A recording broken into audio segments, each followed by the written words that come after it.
Monty TV. I'm Jackie Karsh. Sitting down now with Spencer Raskoff. He is the co-founder and executive chairman of .LA. Spencer, thank you so much for sitting down with us. Thank you for having me. A lot of people are getting out of the news business because it's not profitable. Why are you getting in? Well, I'm motivated by a passion for LA and LA tech. So .LA is trying to shine a light on all the innovation in all the incredible startups and tech companies that are here in LA.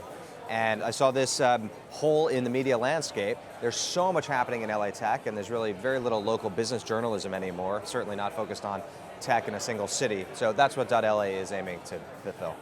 Did you think that it was a logical step from Zillow to, news? Because most people would just retire. Yeah, well, I tried that. Or I retired for like a retire. week. It didn't stick. I mean, I've always been fascinated by the media. I worked at Bloomberg. I worked at Fox Broadcasting. I worked at NBC News early on in my career. I've considered myself to be a journalist because I'm active on social media and I write on my LinkedIn and I write for Inc. and Entrepreneur Magazine, et cetera, and Forbes. So I've always kind of loved journalism.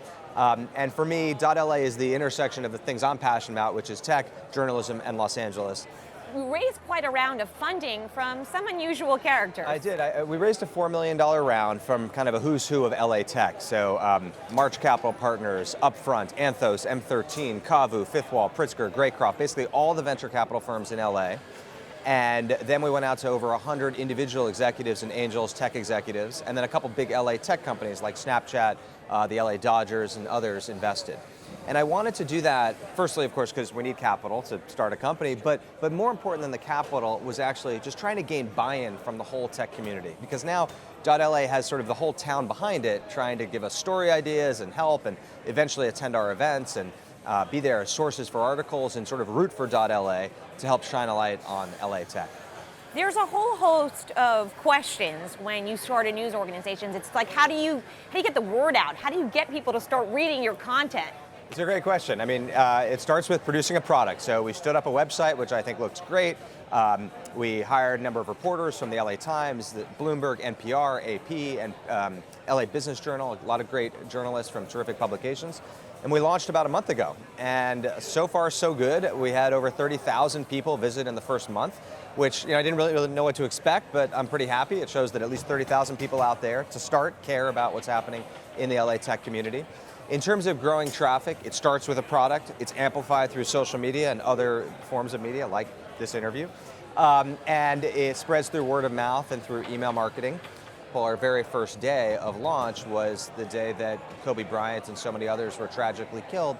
And that was a mad scramble to change our whole coverage, because of course Kobe Bryant was also a tech investor. Bryant Stibel is a leading LA venture capital firm, and that was Kobe's firm. So there's an important tech news angle to that tragedy, which we scrambled to cover. And of course, that's one of the things that makes digital journalism difficult, but also energizing. And in terms of your competitors, I mean, TechCrunch so capitalizes the market space. Yeah, but really with the focus on the Bay Area. So we're trying to be TechCrunch for LA. There's a company in Seattle called GeekWire, which does a great job in Seattle, and actually GeekWire invested in this .LA seed round. There's one in Salt Lake City called Silicon Slopes. TechCrunch tends to focus on the Bay Area, so there really was nothing here. I think TechCrunch has one reporter focused on LA. Bloomberg has one tech reporter focused on LA. The LA Times has one tech reporter. .LA already has 7, so .LA is by far the biggest news service already covering LA tech, and there's really not that much competition in the space.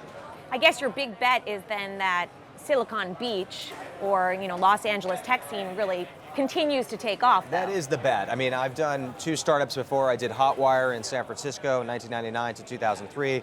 I did Zillow in Seattle from 2005 to 2019. I saw each of those ecosystems just take off. And that's what I think is happening to LA right now. This is the convergence of media, entertainment, tech, fashion, pop culture. Like, this is where it's happening. Streaming is based here. All the direct-to-consumer companies are based here. Celebrity and social influencers are based here. There's finally a confluence of these factors, including a lot of venture capital and seed stage investors and incubators and others. LA is happening now. That's clear. And I want .LA to be here to chronicle it, to sort of be the town crier and provide that steady drumbeat of journalism to help tell people what's happening here.